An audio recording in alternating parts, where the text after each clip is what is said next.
Assalamualaikum warahmatullahi wabarakatuh. Hamdan syukranillah amma ba'd. Sahabat Indonesia Plural yang saya hormati dan saya banggakan. Kasihan. Nasdem kebingungan menghadapi Anies Rashid Baswedan. Itu judul berita yang sekarang sedang ramai sekali dibicarakan oleh banyak orang. Kok aneh? Katanya Nasdem bingung karena Anies terus berubah-ubah. Coba, mari kita mikir sama-sama nih. Mereka kan nama koalisinya koalisi perubahan. Mestinya ketika calon presiden mereka berubah-ubah, itu ya sesuai nama. Sesuai nama. Yang namanya perubahan, ya mestinya berubah-ubah. Tetapi Nasdem kebingungan menghadapi Anies Rashid Baswedan. Gimana sih? Namanya juga koalisi perubahan. Atau benar, seperti kata orang, bukan koalisi perubahan, tetapi koalisi perlubahan. Karena ternyata di koalisi perlubahan ini bahan-bahannya kurang komplit untuk kemudian mengusung satu nama cawapres untuk dampingi Anies Rashid Baswedan. Oke, saudara, kita baca nih sama-sama statementnya dari Nasdem. Dia baru sadar ya. Kita sudah tahu sedari dulu namanya Anies Baswedan itu selalu berubah-ubah. Ente baru sadar ya. Kita baca dari Kompas nih. Pemberitaannya sedang rame. Anies sebut kriteria baru cawapres. Nasdem beri sentilan keras. Nggak usah bersilat lidah. Baru tahu satu kali lagi kalian. Bahwa jagonya Anies itu di bersilat lidah. Keunggulan Anies itu di kata-kata. Bukan di tindakan nyata. Kehebatan Anies, keunggulan Anies itu di kata-kata, bukan di tindakan nyata. Keunggulan Anies dari dulu itu berubah-ubah. Makanya sangat tepat ketika kalian mengusung koalisi perubahan. Kenapa? Karena calon yang akan diusungnya terus berubah-ubah. Itu resiko yang mesti kemudian kalian hadapi. Namanya juga perubahan. Nggak usah bersilat lidah. Coba kita baca ya ributnya nih.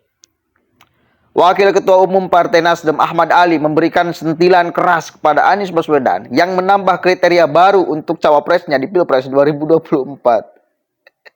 Anies sempat menyebutkan bahwa sosok cawapres yang cocok untuk maju yakni harus memiliki kriteria 0 atau bebas dari resiko hukum. Anies nggak usah bersilat lidah, kata Ahmad Ali. Ali pun mengaku bingung dengan pertambahan kriteria itu. Ia lantas meminta Anies sebaiknya mengumumkan cawapresnya. Karena kan dulu sempat beredar. Ada 5 calon wakil presiden Anies. Ya. Lalu kemudian berubah menjadi 3. Lalu sekarang 0 katanya. Maknanya yang harus bebas dari jeratan hukum. Dari intipan hukum. Kalau Mas Anies sudah memiliki calon cawapres, umumkan saja. Lebih lanjut, kata Ali, Anies harusnya sudah merumuskan kriteria cawapres sejak awal diumumkan sebagai capres untuk 2024. Kriteria itu seharusnya dirumuskan sejak awal, bukan ditambah-tambah tiap saat. Jadi kesannya cocok-cocokan untuk orang tertentu atau mencoba menghalang-halangi orang lain, ujar Ali. Ali juga meminta Anies tidak perlu membuat kriteria-kriteria baru bahwa cawapres harus tak punya masalah karena hal itu akan membuat persepsi baru di publik. Iyalah, kita bakal kemudian ada ya mungkin trauma. Anies trauma. Kita tahu sama-sama di awal itu kan gagahnya minta ampun Anies kemana-mana pakai jet pribadi.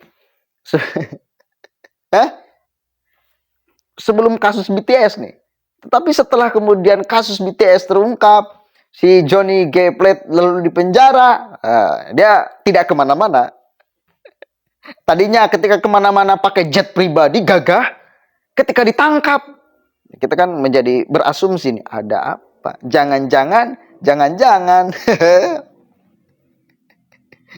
Mungkin trauma ini bahaya kalau saya memilih cawapres yang bermasalah dengan hukum, ini bakal sama dengan si Johnny G. Plate. Akhirnya namruk lagi.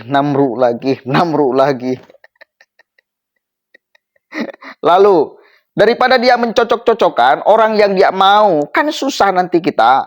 Minim hukum, ya orang akan balik. Lah emang kamu sedang bermasalah, hukum orangnya.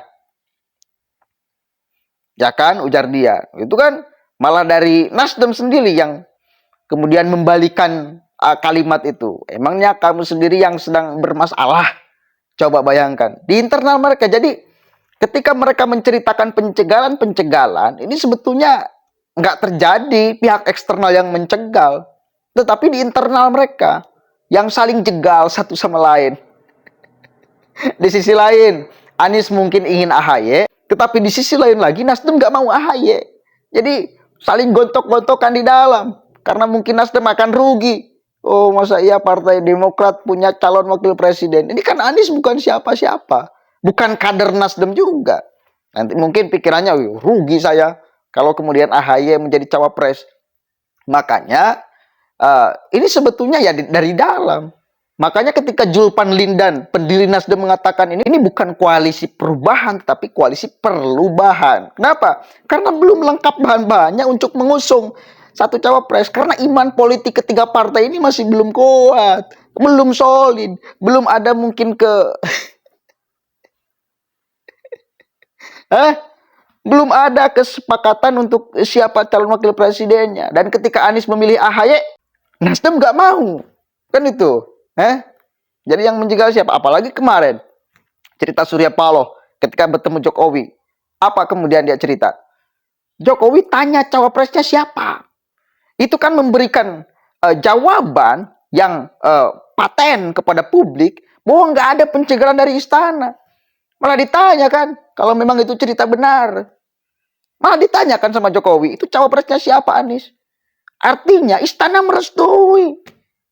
Nggak ada pencegahan dari luar, dari istana nggak ada. Kan itu poinnya. Jadi kalau pada akhirnya Anies nggak jadi nyalon, ini bukan pencegahan dari luar, tetapi dari dalam yang saling gontok-gontokan, saling mengunci. Ini mau AHY, ini nggak mau AHY. Mana ini? Kan itu, bener nggak? Jokowi nanya kok, cawapresnya siapa? Kata Paloh kan itu ceritanya. Artinya nggak ada masalah dengan Anies. Karena Jokowi pasti tahu, Anies pasti kalah. Itu poinnya. Oh, di survei-survei itu paling bawah kok terus. Anies itu kan selalu nomor 3 kan? Di dalam survei-survei. Nggak ada pernah nomor 1 tuh. Artinya Jokowi tahu, silakan Anda maju. Pasti kalah kok. Lanjut. Ali mengakui bahwa dia bingung dengan istilah yang digaungkan oleh Anies Baswedan. Menurut Ali, kriteria 0 yang diungkapkan oleh Anies Baswedan hanya menyebabkan munculnya spekulasi mengenai calon wakil presiden dari Partai Demokrat yang merupakan rekan koalisi. Kan? Jadi artinya ya mereka ribut-ribut sendiri. Kalau kemudian mau mencegal ya mereka mencegal dari internal mereka.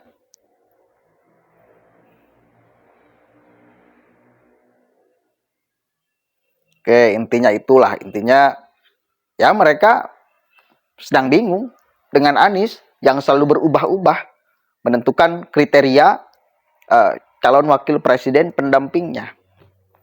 Tapi anehnya Nasdem baru tahu bahwa Anies itu selalu berubah-ubah.